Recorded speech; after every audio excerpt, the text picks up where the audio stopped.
ভারতীয় জনতা পার্টির সভাপতি। যেটা করছে এটা একটা নাটক করছে, শুধু তাই নয়, এটা বাঙালি আবেগকে 2026 সালের ভোটকে সামনে রেখে বাঙালি আবেগকে কাজে লাগানোর চেষ্টা করছে। অর্থাৎ ভোট ব্যাংকের রাজনীতি সারা জীবন করে এসছে, এখনো সেটাই করছে। উনি যেটা বাংলাদেশে থেকে যারা অনুপ্রবেশ এবং রোহিঙ্গারা এসছে, এই তৃণমূলের জামানায় টাকার বিনিময়ে, হাজার হাজার টাকার বিনিময়ে তাদের রেশন কার্ড থেকে শুরু করে তাদের ভোটার লিস্টের নাম থেকে তোলা থেকে শুরু করছে, আধার কার্ড সব করে দেওয়া হচ্ছে তৃণমূলের নেতারা। এবং মিডিয়াতে প্রকাশ্যে সভাতেও তৃণমূলের অনেক নেতা এটা ঘোষণা করছে। তাই আমরা বলবো, যে কাজটা করার কথা ছিল মমতা ব্যানার্জির, যারা অনুপ্রবেশ তাদেরকে এখান থেকে সঙ্গে সঙ্গে পুশব্যাক করার কথা ছিল, কিন্তু তা না হয়ে এরা এখানে নাগরিকত্ব পেয়ে ভোটার লিস্টে নাম তুলেছে, আধার কার্ড করছে, ভোটার কার্ড করছে, সব কিছু করার পরে এখান থেকে এই পশ্চিমবঙ্গে কোনো শিল্প নেই, কোনো কর্মক্ষেত্র নেই। তাই এখানকার সমস্ত এখানকার যারা বাসিন্দা এবং রোহিঙ্গা এবং অনুপ্রবেশ, তারাও আজকে বিভিন্ন রাজ্যে যাচ্ছে সেখানে পরিযায়ী শ্রমিক হিসাবে। কিন্তু সেখানে যাওয়ার পরে কি হচ্ছে, সেখানে তারা আধার কার্ড দেখতে চাচ্ছে, ভোটার লিস্টে নাম দেখতে চাচ্ছে, তাদের প্রশ্ন করছে, দেখা যাচ্ছে যে প্রশ্নের পরে তাদের প্রকৃত পরিচয় যখন দেখা যাচ্ছে তারা সবাই বাংলাদেশি, অর্থাৎ অনুপ্রবেশ রোহিঙ্গা। কিন্তু তারা ওই রাজ্য সরকার, মহারাষ্ট্র থেকে শুরু করে উত্তরপ্রদেশ, হরিয়ানা, যেটা বলে উড়িষ্যা থেকে যেসব, যেখানেই ছত্তিশগড়, যেখানে থেকে এইসব পরিযায়ী শ্রমিকদের তাদেরকে পরিচয়পত্র চাওয়া হচ্ছে, সেখানটায় দেখার পরে তারা বিভিন্নভাবে কোয়ারি করার পরে দেখা যাচ্ছে যে অধিকাংশই মেজরিটি পার্সেন্ট তারা বাংলাদেশে রোহিঙ্গা।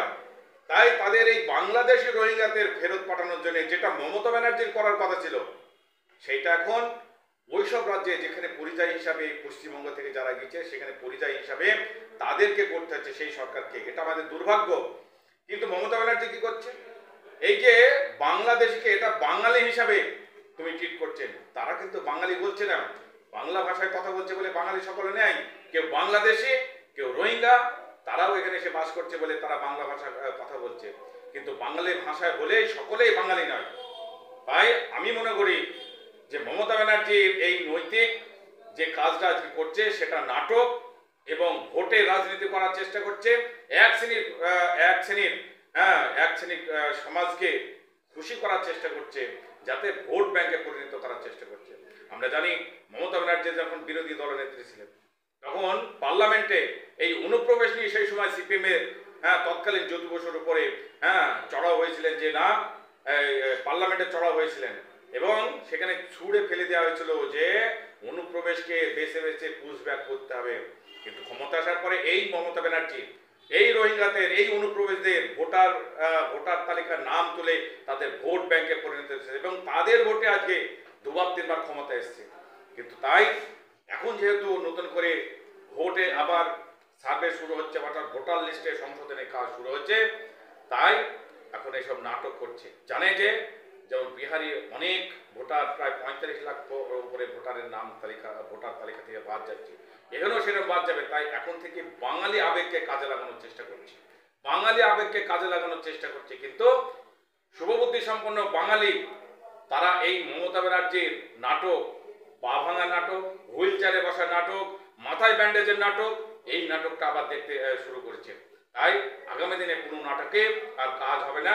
2026 সালে এই মমতার বিসর্জন যাবে এই শুভবুদ্ধি সম্পন্ন বাঙালিরাই। কিন্তু অসমের মুখ্যমন্ত্রী যে কথাটা বলেছেন যে যারা বাংলা ভাষায় কথা বলে তাহলে তারা সবাই বাংলাদেশি, সবাই বাংলাদেশি। তো আপনি কি মনে করছেন আজকে যারা বাংলাদেশে, আজকে প্রত্যেকটা মানুষের মনে একটা প্রশ্ন যাচ্ছে, তাহলে আমরা যখন পশ্চিম বাংলায় থাকি, আমরা তাহলে যখন বাংলা ভাষায় কথা বলছি, তাহলে আমরাও তাহলে বাংলাদেশি?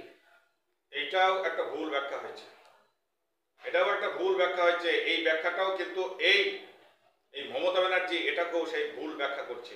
ওখানে যারা বাংলাদেশে থেকে এসছে ওই একই কথা বলতে হচ্ছে, সেখানে এসছে যখন বসবাস শুরু করছে অনুপ্রবেশ হিসাবে এসে, তারা তো বাংলা কথা বলবে, বাংলাদেশ থেকে এসে। শুধু পশ্চিমবঙ্গ থেকে গিয়ে বাংলা কথা বলে না, বাংলাদেশ থেকে যারা এসে তারাও বাংলা ভাষায় কথা বলছে। তাহলে বাংলা ভাষায় কথা বললেই এই পশ্চিমবাংলার অধিবাসী হবে না, তারা তো অনুপ্রবেশও হবে। তাই অনুপ্রবেশ এবং পশ্চিমবঙ্গের বাঙালি এদেরকে মিলিয়ে দিচ্ছে, মিশিয়ে দিচ্ছে, এখানকে খিচুড়ি পাকিয়ে দিচ্ছে এই মমতা ব্যানার্জি। তাহলে বিরোধী দলনেতা একটা প্রশ্ন বারবার বলে আসছে যে হিন্দু হিন্দু ভাই ভাই 2026 বিজেপিকে চাই। রাজ্য সভাপতি অর্থাৎ শ্রমিক ভট্টাচার্য বর্তমান রাজ্য সভাপতি, উনি বলছেন যে হিন্দুও চাই মুসলিমও চাই মা কালীর ছবি রেখে। তাহলে রাজনীতি কোন দিকে যাচ্ছে আপনি বলছেন? এখন শ্রমিকরা তো কষ্ট বলেই দিচ্ছে যে মুসলিম সমাজের প্রতি আমাদের কোনো বিদ্বেষা বা কোনো কিছু নেই, তাদের প্রতি আগ্রহ সহকারে উনি বলেছেন যে আমরা মুসলিম সমাজের কাছে আমরা এই বার্তায় দিতে চাই যে মুসলিম সমাজে যারা আজকে পিস্তল হাতে করে বোমা হাতে করে আজকে এক মুসলিম আর এক মুসলমানকে মারছে, হ্যাঁ ইয়ে করছে, তারা প্রত্যেকেই কোনো হয় তৃণমূল করছে বা সিপিএম করছে। এই তৃণমূল এবং সিপিএম এদেরকে নিয়ে রাজনীতি করছে। আমরা চাই এবং রাজ্য সভাপতি চাই যেমন তাদের হাতে কলম দিয়ে বই দিয়ে তাদের সুশিক্ষিত করে তাদেরকে আজকে সামাজিক প্রতিষ্ঠাতা দিতে। আর আমরাও কিন্তু সেই লক্ষ্যে এগোচ্ছে। শুভেন্দুদাও কিন্তু আমার মনে হয় তার এটার বিরুদ্ধে বলেনি। শুভেন্দুদা একটাই কথা, যারা আদর্শ তারা দেশপ্রেমিক, যারা মুসলমান হোক আর হিন্দু হোক, তারা যারা আদর্শে ভারতবর্ষের সংস্কৃতিতে যারা বেড়ে উঠেছে তারা সকলেই হিন্দু, আর এই জন্যই তিনি হিন্দু শব্দটাকে ব্যবহার করছেন। আচ্ছা দাদা, আপনারা কি করে মানুষকে বোঝাবেন বাংলাদেশি আর বাঙালি এক মানে সেম না? এইখানে যা রাজনীতিটা হচ্ছে মানুষকে কিভাবে বোঝাবেন আপনারা?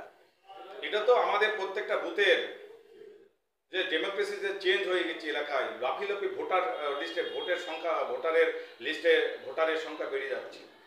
হ্যাঁ, তাই এইটা আমরা যে রোহিঙ্গারা এসছে, বাংলাদেশিরা এখানে এসছে, নাম তুলে নিচ্ছে, এটা কিন্তু এলাকার শুভবুদ্ধি সম্পন্ন মানুষ কিন্তু এটা জানে।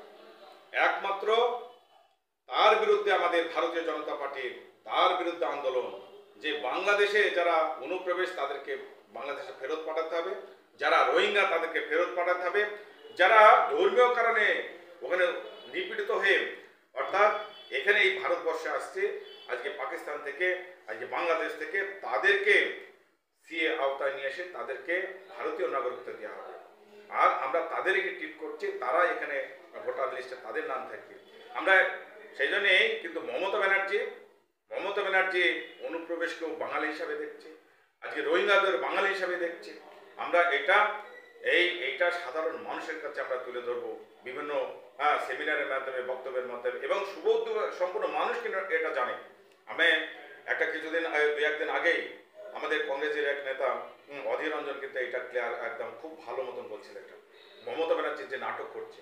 আমরা কিছুদিন আগে আমরা দেখেছিলাম যখন লকডাউনের সময়, তখন এই মমতা ব্যানার্জি কোথায় ছিল, যে বাংলাদেশ যখন বিভিন্ন রাজ্য থেকে পরিযায়ী শ্রমিকরা যখন আসতে চাচ্ছিল, তখন বাঙালি প্রেম কোথায় ছিল? তখন তো বাংলার এই পরিযায়ী শ্রমিকদের এই পশ্চিমবঙ্গে ঢুকতেই দিতে চাচ্ছিল না, উনি সমস্ত বন্ধ করে রেখেছিল যে না ওদেরকে নিয়ে হবে না। একটাই কারণ দেখেছিল, ওরা এখানে যে লকডাউনের সময় তারা যে এটা তখন ছিল করোনা রোগ নিয়ে আসছে, তাই তাদেরকে ঢুকতে দেওয়া হবে না।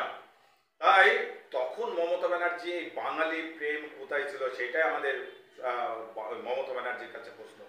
আজকে কেন বাঙালি নিয়ে এত তিনি বাঙালি প্রেম দেখাচ্ছেন? তাই আমরা বলবো যে সাধারণ মানুষ এই নাটক, যেটা আগেই বলেছি আবার বলছি, এই নাটক আবার শুরু করেছে 2026 সালকে জেতার লক্ষ্য নেই, বাঙালি আবেগকে কাজে লাগানোর জন্য। কিন্তু সাধারণ মানুষ মমতা ব্যানার্জির নাটক ধরে ফেলেছে, এবং যে নাটকে করুন না কেন 2026 সালে বিজেপি ক্ষমতায় আসবে। এবং শুধু তাই নয়, এই অনুপ্রবেশ ভোটার লিস্টে তাদের নাম বাদ যাবে। এটা নির্বাচন কমিশন আজকে এটাকে কঠোরভাবে এই বিষয়টা দেখছে। আচ্ছা, পশ্চিমবঙ্গে যারা দেখা যাচ্ছে প্রত্যেক 1-2 মাস ভিতরে আগুন লাগছে, ধর্ষণ হচ্ছে, এটা নিয়ে কি বলবেন কানুন ব্যবস্থা নিয়ে? দেখেন, ধর্ষণ এটা তো মমতা ব্যানার্জি আজ থেকে কয়েক বছর ক্ষমতায় আসার পরপরই উনি পার্ক স্ট্রিট কাণ্ড থেকে বিভিন্নভাবে আমরা দেখেছি যে একের পর এক যে ঘটনা, মহিলাদের উপর শ্লীলতাহানি থেকে শুরু করে ধর্ষণ থেকে তিনি একটা রেট বেঁধে দিচ্ছে, অর্থাৎ ধর্ষকদের উনি উৎসাহিত দিচ্ছেন দর্শকদের অনেক উৎসাহ দিচ্ছেন এবং তাদের এক দর্শকের আজ পর্যন্ত জেল হয়নি, ফাঁসি হয়নি। তাই এলাকায় মুক্তাঞ্চলে পরিণত হচ্ছে আজকে আজকে সারা পশ্চিমবঙ্গ। তাই সাধারণ মানুষ আজকে শুভবুদ্ধি সম্পন্ন মানুষ, আজকে সভ্য সমাজ আজকে এই বিষয়টাকে ভালো চোখে নিচ্ছে না। জানে মমতা ব্যানার্জি একটা মহিলা হয়েও মহিলাদের সম্মান রাখতে পারেনি, তাই তার ক্ষমতায় থাকার কোনো নৈতিক অধিকার নেই। তাই আগামী 2026 সালে তার উপযুক্ত জবাব কিন্তু এই মমতা ব্যানার্জি পাবে। সবকা সাথ সবকা বিকাশ বা ব্যাচেলারদের মানুষের চাকরি দেবে, 15 কোটি ফিরিয়ে আনবে, এই যে প্রতিশ্রুতিগুলো দিয়েছিলেন, তাহলে বাংলা থেকে অধিকাংশ মানুষ পরিযায়ী শ্রমিক হিসেবে বাইরে চলে যাচ্ছে, সেদিকে কিভাবে লক্ষ্যটা দেবেন এবং বাংলার মানুষকে কিভাবে বাংলায় কর্মসংস্থানের জন্য রেখে? ভারতবর্ষ একটা গণতন্ত্র দেশ, যুক্তরাষ্ট্র কাঠামো। তা সেন্ট্রাল গভর্নমেন্ট যেটা চাচ্ছে সেটা রাজ্য সরকার সেটা করতে দিচ্ছে না। একটা উদাহরণ দিই, আজকে যেটা আমাদের হচ্ছে স্বাস্থ্যর জন্য যেটা সবচেয়ে বেশি আমাদের যেটা দরকার স্বাস্থ্য, সেটা হচ্ছে আয়ুষ্মান ভারত, হ্যাঁ, যে কার্ড, তাই তো আয়ুষ্মান তো, সেই কার্ড 5 লক্ষ টাকা পর্যন্ত আজকে সরকারি অনুদান পাবে স্বাস্থ্য ক্ষেত্রে চিকিৎসার জন্য। আজকে মমতা ব্যানার্জি সেটাকে লাগু করতে দিল না। তাহলে কেন্দ্র যেটা চাচ্ছে, যেহেতু এখানে এই সরকার সেটাকে গ্রহণ করতে যাতে না দেয়, আপনারা এটাও জানেন প্রধানমন্ত্রী কিষাণ সম্মান নিধি অন্তত কয়েক বছর পরে এখানে লাগু করতে দিয়েছে। তাহলে কৃষক, হাজার হাজার কৃষক বঞ্চিত হচ্ছে এবং অসংখ্য মানে লক্ষ লক্ষ আজকে এরকম গরিব মানুষ, এইরকম যারা বিভিন্ন রোগে আক্রান্ত, তারা সঠিকভাবে চিকিৎসা পাচ্ছে না, তারা যদি আজকে একটা গরিব মানুষ যদি 5 লক্ষ টাকার সুযোগ সুবিধা পেত, তাহলে কারা উপকৃত হলো? এই লোক সাধারণ মানুষ উপকৃত হতো, সেখানে হিন্দু মুসলমান সমস্ত শ্রেণীর মানুষ উপকৃত হতো, যেটা মোদিজি বলেছে সবকা সাথ সবকা বিকাশ। আর সেই লক্ষ্য নিয়ে আজকে রেশন ব্যবস্থা থেকে শুরু করে, গ্যাস থেকে শুরু করে, আজকে জনধন অ্যাকাউন্ট থেকে শুরু করে প্রত্যেক ক্ষেত্রে কর্মসংস্থানটা নিয়ে জানতে চাইছি। কর্মসংস্থানে একই ব্যাপার, এখানে তো কোনো শিল্প তৈরি করতে দিচ্ছে না মমতা ব্যানার্জি। টাটার যে শিল্প, সিঙ্গুরের যে আন্দোলনের মধ্য দিয়ে যে শিল্প এখানে বন্ধ করেছে, নতুন কোনো শিল্প এখানে আর স্থাপিত হচ্ছে না। এখানকার শিল্পপতি শুধু বঙ্গ সম্মেলনে আসে, কিন্তু কোনো শিল্প করতে আসে না। পূর্তি মাস আসে, খেতে আসছে, খাওয়া দাওয়া করতে আসে, কিন্তু কোনো শিল্প করতে আসে না। হ্যাঁ, কিন্তু সেন্ট্রাল গভর্নমেন্ট চেষ্টা করলো, এখানকার রাজ্য সরকার তো কোনো জমি দিতে চাচ্ছে না।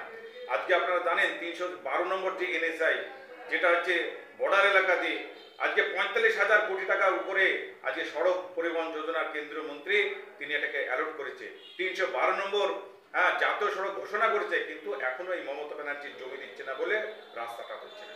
সেখানেও তো লক্ষ লক্ষ মানুষ এখানে কাজ পেত।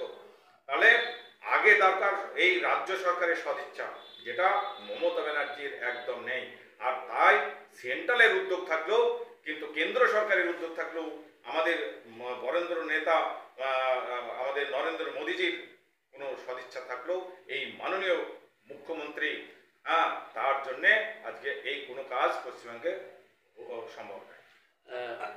মাননীয় প্রধানমন্ত্রী নরেন্দ্র মোদী আপনি 18 তারিখে কলকাতা পা রাখছেন, আপনারা কি সমস্ত কিছু তৈরি করে ফেলেছেন? দেখেন, নরেন্দ্র মোদীর আগমনকে আমরা স্বাগত জানাই এবং তার জন্য যেভাবে প্রস্তুতি নেওয়া দরকার দুর্গাপুরে, তার জন্য পূর্ণ প্রস্তুতি আমাদের হয়ে গেছে ওখানকার স্টেডিয়ামে।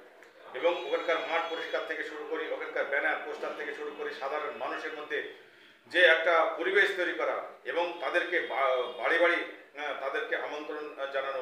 ওখানকার আমাদের বিভিন্ন MP আছে, বিভিন্ন যারা দায়িত্ব আছে, তারা কিন্তু এই কাজগুলি করে চলেছে। সাধারণ মানুষের মধ্যে উৎসাহ আছে। আর 18 তারিখে নরেন্দ্র মোদীর সভা জনজোয়ারে পরিণত হবে বলে আমরা। তাহলে কি মনে করছেন 21শে জুলাইকে ছাপিয়ে? 21শে জুলাই তো আমাদের ওখান কাছে ছেলে মানুষ নরেন্দ্র মোদীর জনসভা মমতা ব্যানার্জির 21শে জুলাই থেকে কয়েক গুণ বেশি হবে বলে আমরা মনে করছি। অসংখ্য ধন্যবাদ। সরাসরি আমরা অর্জুন